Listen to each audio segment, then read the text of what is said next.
recibir a nuestros invitados en la mañana. Hablo de Marcelo Ramal y de Violeta Gil, que han venido a visitarnos. Buenos días. Buen día, ¿cómo están?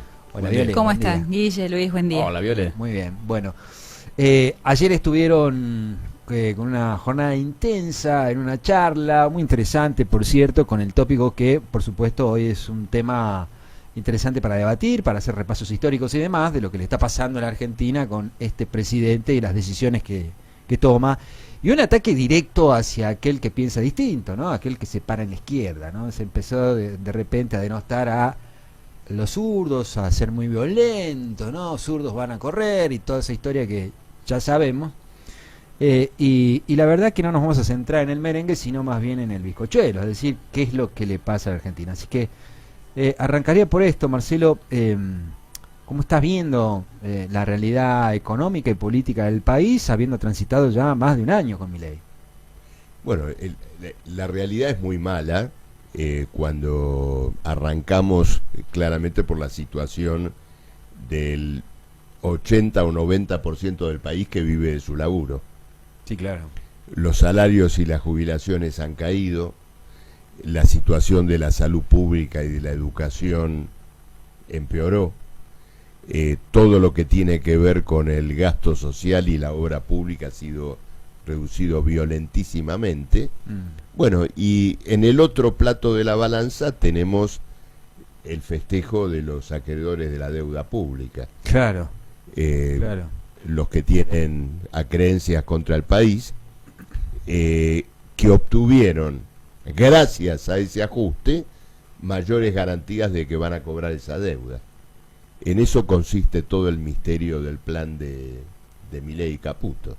Que no se diferencia mucho de lo que fue la gestión de Caputo en el Ministerio de Economía con Macri, ¿no? No, esto es más o menos la misma fórmula. Lo vimos con Cavallo, lo vimos también con Martínez de Oz, es decir, se construye una operación especulativa que asegura durante un tiempo que aquellos que tienen, nuevamente, títulos de deuda pública por un lado, o que traen capitales especulativos durante un corto periodo, bueno, obtienen una ganancia extraordinaria hasta que el endeudamiento del país explota. Claro.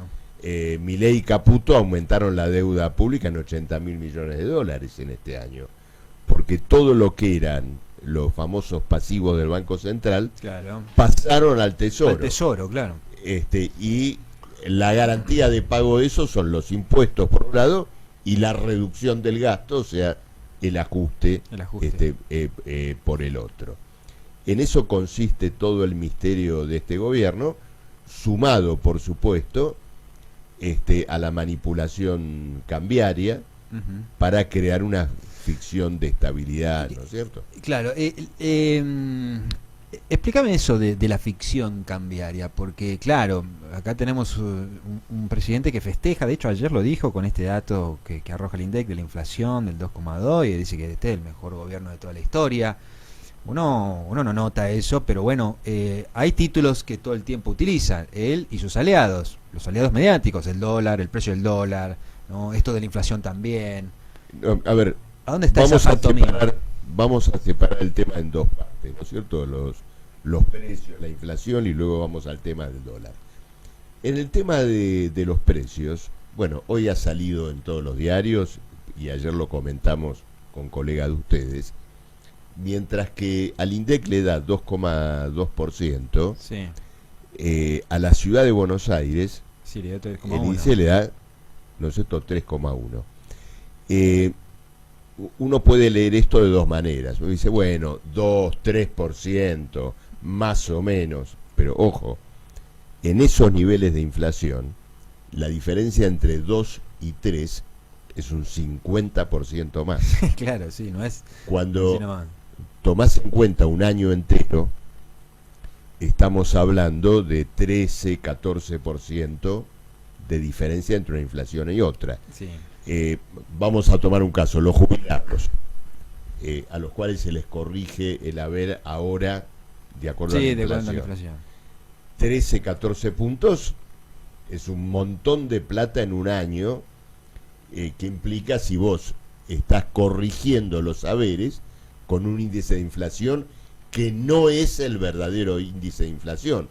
¿Por qué a uno le da un 2 y al otro le da un 3? Por qué? algo que ya se dijo hasta el cansancio en los últimos meses, que la canasta de bienes y de precios que considera el Estado Nacional, el INDEC, no valora correctamente, no valora suficientemente una serie de servicios que en los últimos años crecieron mucho en el presente, claro, en la ponderación. Exacto. Por ejemplo, vos calculás el gasto de una persona, hoy hace 20 años, el peso del celular, aplicaciones, canales de cable, no quiero nombrar ninguna aplicación para no hacerle propaganda. El alquiler, claro. Todo eso pesa de una manera diferente a como pesaba, ¿no es cierto?, hace 20 años. Bueno, atrás. de hecho, esto yo lo hemos charlado acá y yo decía que, digamos, en este nivel de análisis que hace el INDEC, lo que te pondera el entretenimiento cuando vos ibas al Blockbuster. Y el Blockbuster no existe. Por supuesto. Bueno, todo eso. Entonces, ¿qué ocurre? Hace ya tiempo que estamos hablando de esto. Sí. El INDEC se hace el tonto. Sí. No dice nada. Sacó un tuit, con lo cual, pero tiró la pelota afuera. Están haciendo lo mismo que hacía Guillermo Moreno, que es dejar un índice subestimado para luego poder corregir a la baja salarios y jubilaciones sin que nadie se dé cuenta. Recién te daba el ejemplo de las jubilaciones, pero luego las paritarias... Sí, ahora estamos con las paritarias docentes, sí. Corregimos por inflación. Sí, corregimos por una inflación que no es la real. Ese es un tema. El otro tema, refiriéndome al problema cambiario, sí, indudablemente que el tipo de cambio refleja la relación de competencia del país con el mercado internacional. Es decir, si vos tenés muchas exportaciones y pocas importaciones, bueno, el tipo de cambio puede estar apreciado, tu moneda vale más porque vos hacés valer tu presencia en el mercado internacional. Esa realidad, en el caso de la Argentina, está distorsionada por el problema de su gran endeudamiento. Sí. Porque además de comprar productos en el exterior, además de importar, Argentina carga con la deuda. Sí. Es como si yo te dijera, ¿cómo son tus gastos mensuales? Bueno, la verdulería, la carnicería, esto, lo otro. Pero sumame la tarjeta de crédito. Porque lamentablemente tengo que pagar todos los meses un saldo de tarjeta en el cual tengo cargados intereses porque no la pagué toda en los meses anteriores, exacto. ¿no es cierto? Sí, sí. Solo hice el pago mínimo. Argentina es un país que solo hace el pago mínimo. Entonces, en función de eso, vos tenés que razonar lo siguiente. Si Argentina ingresó el año pasado 20.000 millones de dólares y no le quedó uno solo, es porque su posición respecto al mercado internacional no es buena.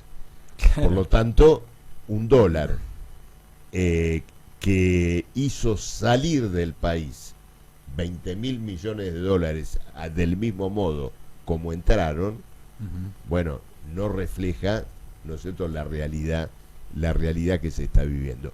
El único objetivo de ese dólar barato es que el gobierno lo pueda comprar para cancelar los pagos de intereses de deuda. Exacto. Es decir, recorta jubilaciones, recorta salarios y con esa bolsa de dinero compra dólares baratos para los acreedores internacionales. Claro. Laburamos para los otros. Esa es la realidad. Ahora, Viole, acá en Salta se ve cada vez más un vínculo más fuerte del gobierno provincial con el gobierno nacional. De hecho, hay toda una polémica, ¿no?, por este nuevo espacio libertario donde uno ve funcionarios del gobierno. ¿Percibís esto mismo? ¿Percibís que el gobierno provincial se está poniendo un poquito violeta? Mira, lo que está claro es que Milei, así con todo este desarrollo de la situación económica que explicaba Marcelo, Milei solo no habría podido gobernar durante todo un año, lo que fue el 2024. Es decir, que Sáenz, como lo han sido gran parte de los gobernadores del PJ, pero fundamentalmente la oposición, llamada oposición en el Congreso de la Nación, el Partido Justicialista, el Kirchnerismo y todas las otras fracciones que forman parte de partidos del régimen, de la burguesía, han tenido una colaboración sistemática para que semejantes agravios contra los trabajadores pasen, para que el vaciamiento del Banco Central se imponga, para que se haya pulverizado estos 20.000 millones de dólares del superávit fiscal y fundamentalmente para que la Argentina haya crecido en el nivel de endeudamiento. Es decir, la colaboración ha sido permanente. Sáenz, concretamente en relación a tu pregunta, ha sido un colaborador de la primera hora. No terminaron de enfriarse los restos de la campaña y de los resultados electorales en donde Sáenz había estado vinculado al masismo, que ya estaba reunido con los funcionarios eventuales del gobierno de Javier Milei, y en el último periodo, como vos señalás, su vinculación y su cercanía se ha hecho cada vez más expresa. Ahora, esto responde indudablemente también a un interés de alcance político y fundamentalmente, Guille, con la inminencia de las elecciones en la provincia de Salta, porque además Gustavo Sáenz ha adelantado con mucha premura somos uno de los primeros. Las elecciones en la provincia de Salta para tratar de despegarlas de este escenario nacional. El gobierno de Sáenz ha encarado una campaña electoral con una posición verdaderamente reaccionaria, con tintes fascistas, tal y como lo lleva adelante o lo señala el gobierno de Javier Milei, con elementos como Patricia Bullrich, que vienen sistemáticamente a la provincia de Salta y se reúnen directamente con el gobierno de Gustavo Sáenz. Ahora, esto tiene un propósito, es decir, hay una intención política de llevar adelante una campaña de características reaccionarias, de desenvolver un discurso y de construir un relato de características reaccionarias también en la provincia de Salta, y tiene que ver con que hoy en día Sáenz necesita justificar que el 70% de los niveles de pobreza en Salta, que la destrucción del sistema sanitario en la provincia de Salta, que la destrucción, la confiscación y la pulverización del salario de los docentes, por ejemplo en la provincia de Salta, tiene responsabilidades que no le pertenecen. Él no sería el responsable de esta situación de destrucción de condiciones de vida, sino que acá el problema son, y él ha encontrado, en los inmigrantes, en los extranjeros, al chivo expiatorio, con el cual ahora quiere llevar a los salteños a traducir y a profundizar esa posición. Atención, ojo. Sáenz ha iniciado el año con este planteo de que va a combatir el narcotráfico. Y me quiero detener un poquito en esto, porque el anuncio de un alambrado en Aguas Blancas, la frontera con Bolivia, la visita de Patricia Bullrich y todos los anuncios que ha hecho el gobierno, están muy lejos realmente de querer combatir el narcotráfico. Por el contrario, las noticias todas las semanas, y esta semana no ha sido bajo ningún punto de vista la excepción, la hemos tenido a Bullrich el lunes en Salta con Sáenz, anunciando algo que ha pasado tal vez desapercibido, pero que es muy grave.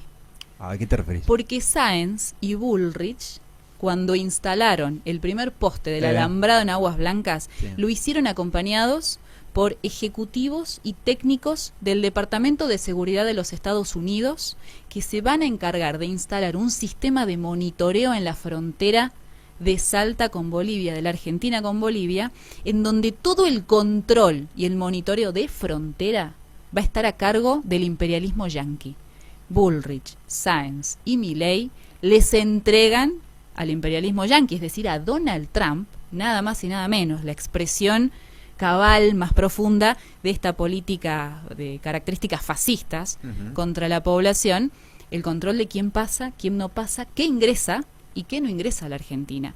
Esto en un escenario en donde lo que ha quedado expuesto es que no hay ningún combate por parte ni de la provincia ni de la nación al narcotráfico, sino que por el contrario lo que hay es un intento por controlar el ingreso y regimentar o regentear un negocio tan descompuesto y espurio como lo es el del narcotráfico. El gobierno de Javier Milei habilitó durante 2024 un blanqueo de capitales. Sí, claro. Entre otras cosas, con un beneficio extraordinario para los narcos, los tratadores, dijo que no le etcétera. importaba de dónde venía la plata. Que no queden registros de la identidad de quienes llevaban adelante este blanqueo, de quienes se beneficiaban de este blanqueo. Es decir, que los millones de dólares que ingresan a la economía de la Argentina por el negocio del narcotráfico, esto lo dicen incluso los propios miembros, no solo del gobierno de Milei, sino en general, los periódicos y demás, fueron en parte, o pudieron ser blanqueados en parte, gracias a la política de Milei. No hay ningún combate al narcotráfico.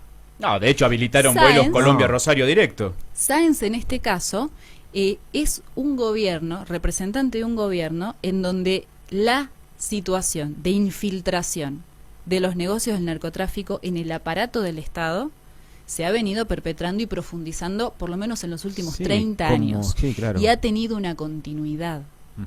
Policías, gendarmes, jueces, fiscales, intendentes. Sí, sí, sí.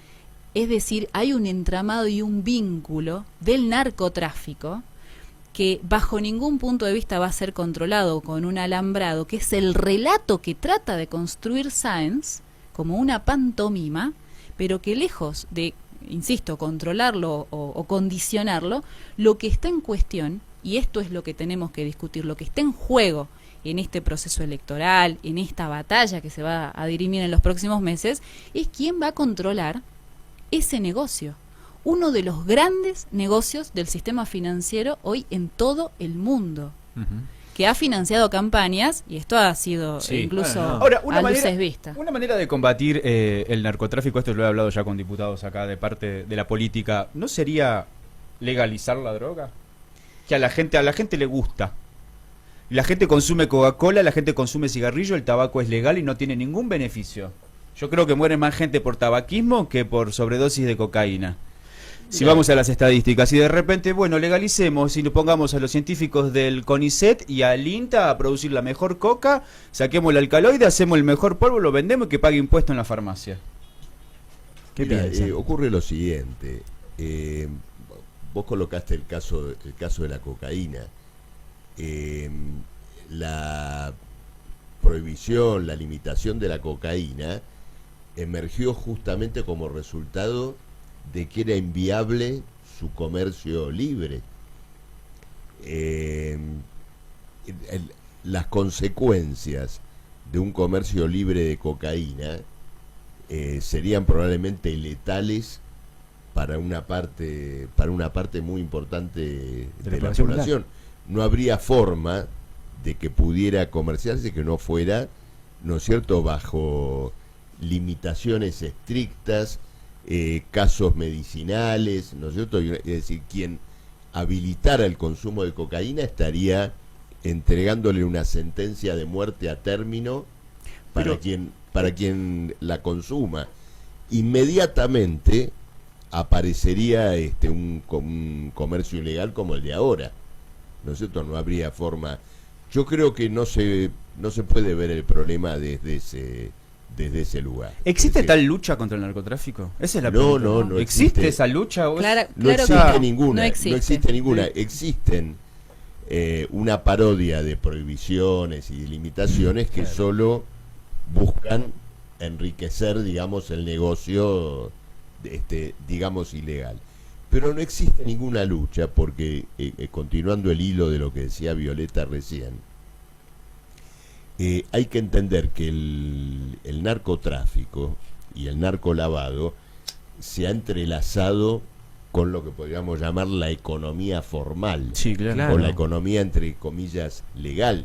No existe uno sin la otra, porque el dinero del narco a algún lado tiene que ir. Claro. No puede retroalimentarse a sí mismo, tiene que ir a propiedades, tiene que comprar campos, tiene que intervenir en procesos financieros. Ayer hablando con colegas de ustedes, yo les comentaba que en la crisis de 2007-2008, el narco mexicano contribuyó decisivamente al salvataje de bancos que se encontraban bordeando la quiebra. Entonces hay un entrelazamiento particularmente favorecido por lo que podemos llamar el aflojamiento de las regulaciones bancarias y el desarrollo de eso que en el mundo se conoce como la banca en las sombras. Actualmente, al lado del sistema bancario formal, hay otro sistema financiero que bordea la legalidad, y que opera en un marco de liberalización mucho más amplia. Ujú. Por ejemplo, el mercado de las criptomonedas. Ahora, fíjate lo siguiente, ¿quiénes son los grandes abanderados en la Argentina y en el mundo del sistema financiero libre o en las sombras?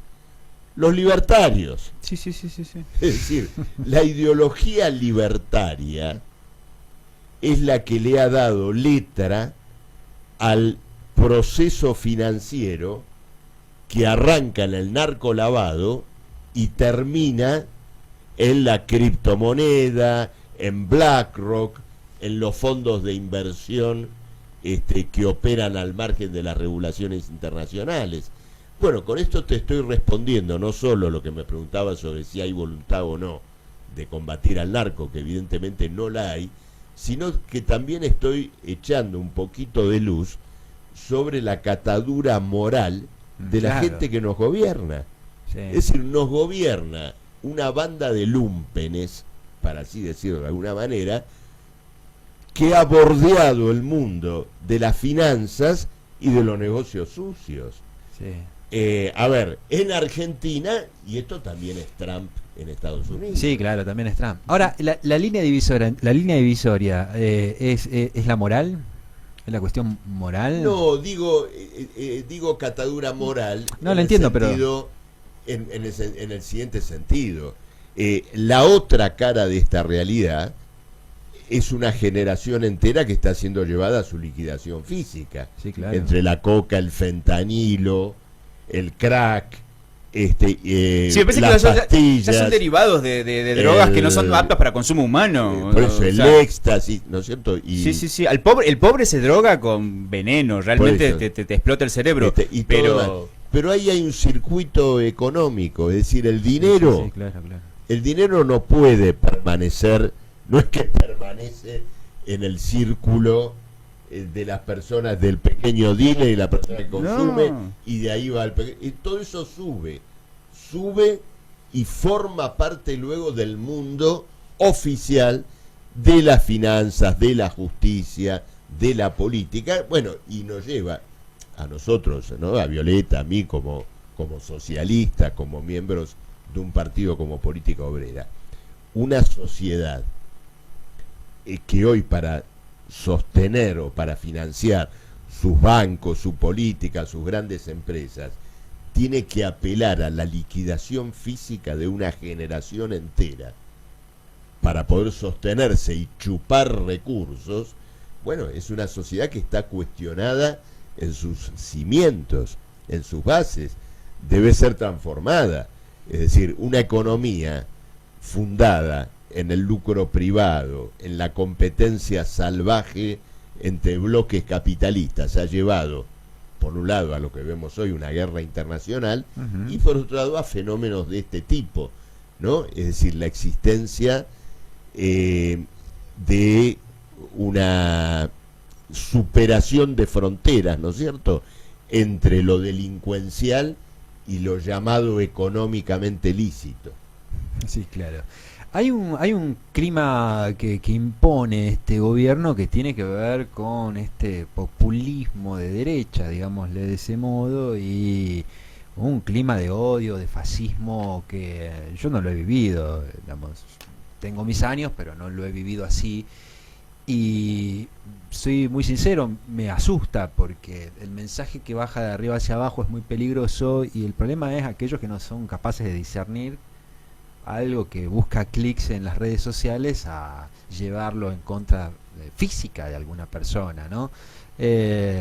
¿Cómo analizan eso? Porque bueno, claramente despierta mucha violencia, ¿no? Un clima muy feo. Bueno, que en un punto es lo que señalaba, es decir, es el relato que trata de construir, ahora muy concretamente Sáenz, también en el caso de la provincia de Salta, porque de alguna manera lo que se necesita es construir estos enemigos, es Ujú. decir, llevar a la población, a los explotados, independientemente de nuestra identidad sexual, de nuestro lugar de origen y demás, a confrontarnos entre nosotros. Es decir, es una política de llevar al extremo la atomización de una sociedad, la división de una sociedad y su confrontación. Ojo, porque esta situación tiene también una situación contradictoria porque por abajo hay una base que está empezando a chocar y a enfrentar también este Sí. cuadro. Hace un momento señalábamos que, bueno, Milei solo no ha podido gobernar, que el aparato del PJ, del kirchnerismo, le han servido de socios y lo han acompañado y han permitido que esto progrese en todos los sentidos. Uno de estos sentidos es la situación del movimiento obrero, en donde el peronismo, el kirchnerismo tienen muchas responsabilidades de alcance político, ni que hablar de sus direcciones en la CGT y en distintos lugares, digamos, de organización gremial y demás. Hoy en día, las instituciones, las organizaciones colectivas de los trabajadores se han quebrado Sí. y han sido además un elemento de atomización de los trabajadores, de división de los trabajadores, Sí. bajo una orientación también política. Hoy en día, las direcciones sindicales vinculadas al peronismo, al kirchnerismo, están cogobernando con Javier Milei, habilitando, por ejemplo, que pasen una reforma laboral, como se terminó aplicando en la ley de bases, en donde, entre otras cosas, los trabajadores perdemos nuestro derecho a sindicalizarnos, es decir, a desarrollar nuestras organizaciones colectivas, a entendernos como parte de una clase que pelea finalmente por necesidades, derechos que nos hacen en un interés común a todos.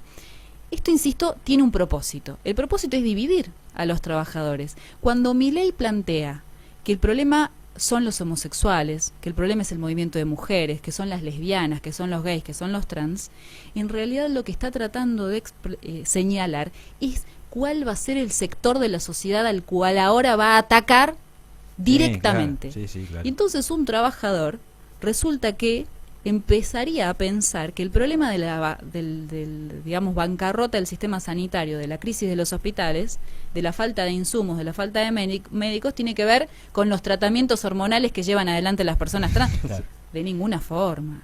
Es decir, tenemos que correr toda esa hojarasca y este discurso que es real, que es concreto, porque entre otras cosas Milei lo que dijo es que aquel que pensara distinto tiene que ser borrado de la faz de la tierra. Sí, Eso es fascismo. total. Ahora, Explícito. eso ha tenido una respuesta. Y ha habido una movilización extraordinaria el 1 de febrero, Sí, claro. convocada por las organizaciones de la diversidad, Por pero que ha WhatsApp. reunido, exactamente, que ha reunido amplísimos sectores de la población. En media hora, perdón, Particularmente, en media hora hicieron lo que la CGT no hizo en todo un año. y eso ha quedado de Salta. Su justicia. Días después, en Salta se produjo un hecho que es verdaderamente importante, que es el sobreseimiento de Yolanda Vargas. Sí, sí. Una trabajadora que durante 4 años fue perseguida, judicializada y colocada en el campo como victimaria, como responsable por la muerte de sus hijos en Colonia Santa Rosa luego de un incendio. Ahí es donde vemos de forma cruda cómo la justicia tuvo que recular en sus intenciones, en sus propósitos, de condenar a una trabajadora a título individual, pero además de colocar ante la población que acá la condena era individual, que la responsable de semejante tragedia de vivir hundida en la pobreza era ella, era la trabajadora, tuvo que recular. Fue un golpe al poder político, fue un golpe a la justicia, Sí, claro. y fue el resultado de una movilización popular, pero fundamentalmente de una denuncia sistemática a la responsabilidad de un gobierno que se vale de esa justicia, que conspira sistemáticamente contra la población. Entonces vos me preguntas, ¿es peligroso y es muy grave este discurso que se plantea? Absolutamente. Y esto es lo que plantea entonces la necesidad de contribuir a que se desarrolle en cada uno de los escenarios esa reacción de abajo de la población, de los trabajadores que hoy están siendo despedidos, suspendidos a mansalva en todo el país, en grandes empresas, de las más importantes de la Argentina, pero después en el caso de los trabajadores estatales que están siendo agraviados de una forma brutal en las condiciones de trabajo, con el vaciamiento de los hospitales, la destrucción del sistema educativo, Sí. la confiscación del salario en el caso de la provincia de Salta. Mira, recién comentábamos el problema del narcotráfico del norte. El narcotráfico progresa y la destrucción de las condiciones de vida y de la perspectiva de vida de los salteños progresa, justamente porque lo que se ha garantizado en los últimos 20 años ha sido el monopolio del uso del suelo en manos de grandes empresas exportadoras, terratenientes, agroindustriales. Ahora, esto es lo que tenemos que discutir. ¿Cómo se combate realmente esta política que viene a reventarle la vida a los trabajadores? Hay que acabar con el secreto bancario. Hay que terminar Sí, con total. esa política de blanqueo de capitales. Sí, Los sí. trabajadores tenemos que discutir el uso social del suelo. Es decir, tenemos un programa y queremos desarrollar un programa que es antagónico en toda la línea con la política de este gobierno, de Milei a nivel nacional y indudablemente de Sáenz en la provincia de Salta, que como vos Claro. decías, se ha ido amalgamando Sí, a sí. la política de Milei. Ahora, yo quiero... sí. ¿Cuál es el análisis que hacen ustedes como dirigentes políticos sobre lo que está pasando con la sociedad? Porque claramente este discurso Pega. goza de aceptación. Nosotros acá recibimos mensajes todos los días y te diría que está mitad y mitad. Hay gente que está completamente a favor de que se le cobre a los extranjeros, hay gente que está completamente a favor de que se le quiten los planes sociales a las personas, hay gente que está completamente a favor de este tipo de medidas y digo, ¿cuál es el análisis que hacen ustedes? Porque entiendo que están en contacto con la sociedad, están ahí. Y de hecho, bueno, las últimas elecciones, Milei ganó acá en Salta, 7 de cada 10 lo votaron. Sí. Mira, en esto yo creo que hay que tener en cuenta dos cuestiones. La primera es que el orden social que precedió a Milei, el gobierno, las políticas representadas en Massa, Alberto Fernández, Cristina Kirchner, etcétera, etcétera, se encontraban completamente agotados. Es decir, la idea de que la miseria social, la falta de recursos, viviendas, salarios, podía resolverse con medidas asistenciales, tratando de contener una situación social intolerable, para evitar, en definitiva, ¿qué cosa? Una rebelión popular. Bueno, todo ese aparato de contención se agotó por completo, en parte porque ya no tenía los recursos, estaba fundido, y el país efectivamente se encuentra fundido, y en parte agotado también en la conciencia popular. Sí, total. Yo te pregunto una cosa, ¿una familia puede vivir de la asistencia social en tercera generación? No. Es decir, con abuelos, Claro. padres y nietos que reciben planes sociales. Ah, Eso se encuentra completamente agotado. sí, claro. A ver, nosotros no somos defensores de ese orden social agotado. Que en un barrio las familias tengan que subsistir en un comedor. Bueno, naturalmente que entre el comedor y la nada, el hambre, vamos a poner el hombro por un comedor, pero no como forma de vida asentada, permanente y eterna, Claro. y condición social eterna de las familias que están empobrecidas, Sí, sí, claro. o que no tienen trabajo. Entonces, mucha de esa población votó a Milei, esperando desesperadamente algún otro tipo de salida a esa que efectivamente se encontraba agotada. Entonces ahora se recorre una fase donde ¿qué es lo que se razona? Estoy mal, estoy muy mal, incluso peor de lo que estaba antes, porque ¿cuál es la salida de Milei al comedor? Ningún comedor. Cerrarlo. Nada. Cerrarlo. No, Cerrarlo. anularlo. Ninguna salida. Entonces, Extinción. todavía estamos en una fase donde una parte de toda esa población dice, bueno, a algún lado van a ir, por algo sacaron el comedor, algo va a pasar. No va a pasar absolutamente nada, no va a pasar absolutamente nada.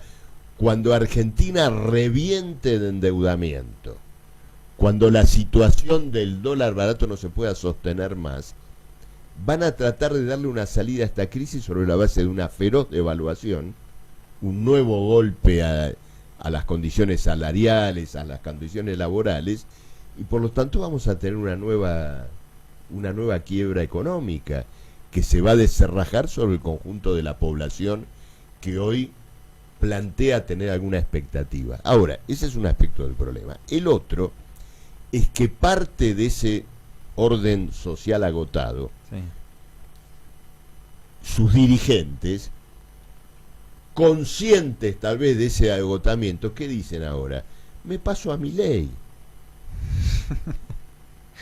Sáenz, Massa, que se borró y trabaja en una financiera, Scioli, me paso a Milei. Voy a defender, yo también, yo que antes conformaba a los pobres con un comedor, yo también me paso a la fila de los que no quieren ningún comedor. Y trato de desmoralizar a la población, de decirle que no se puede hacer nada. Todo esto que señalaba Violeta sobre los dirigentes sindicales. No, miren muchachos, no hay nada para hacer. No sé. Es decir, que además trabajan conscientemente por una desmoralización. Pero el callejón sin salida de esta crisis va a llevar a un despertar político, va a llevar a un despertar social que ya estamos viendo en estas movilizaciones, en estas iniciativas. Y lo importante de una corriente socialista, de una corriente de izquierda, es imprimirle una orientación, un rumbo, mostrar que el desastre de los Milei, de los Trump, no tiene regreso al pasado, a ese pasado asistencial que ya se vino abajo, y que la salida a los Milei y a los Trump pasa por el futuro, por un paso hacia adelante. ¿Cuál paso hacia adelante? Que los recursos que nosotros hemos construido trabajando podamos gobernarlos y guiarlos conscientemente. Eso es en definitiva el claro, que tengamos el propio control. Entonces, de ahí un poco lo que debatíamos en la charla de ayer, el dilema, ¿no es cierto? Fascismo, ultraderecha, guerras, masacres o una alternativa socialista. Política Obrera está trabajando en esa línea. ¿No sentís que se está perdiendo el sentido de comunidad a partir de esto? De que estamos todos individualizados, todos creemos que tenemos razón, el algoritmo todo el tiempo nos está mostrando lo que necesitamos y está como reforzado el sálvese quien pueda. Te digo porque yo tengo sobrinos chicos con los que charlo, con los que los veo, y la verdad que los pibes todos quieren ser trader, todos quieren ser millonarios. Están todos los pibes como en esa, ¿viste? Como yo me tengo que estudiar, tengo que recibir y después soy yo. Se perdió como el sentido esto de comunidad. De hecho, hasta los recitales se hacen por videojuegos ahora. Está el pibe en la Play conectado y te aparece Kendrick Lamar en el medio del Fortnite y ven recitales desde internet. Pero antes de ayer un rapero convocó a un recital en la ESMA y juntó 20.000. Y lo suspendieron, claro. Fue Milo J, exacto. Sí. Por eso te digo, que es contradictorio. Bueno, pero me interesa porque ustedes están en contacto y ustedes por ahí están hablando con más gente con la que hablo yo. También se autoconvocó el 1F. Se convocan a marchas extraordinarias. No todo está perdido, entonces. Por supuesto. Está muy bien. Bueno, ha sido interesante recibirlos acá, esta charla enriquecedora. Gracias por venir. No, gracias a ustedes. Gracias.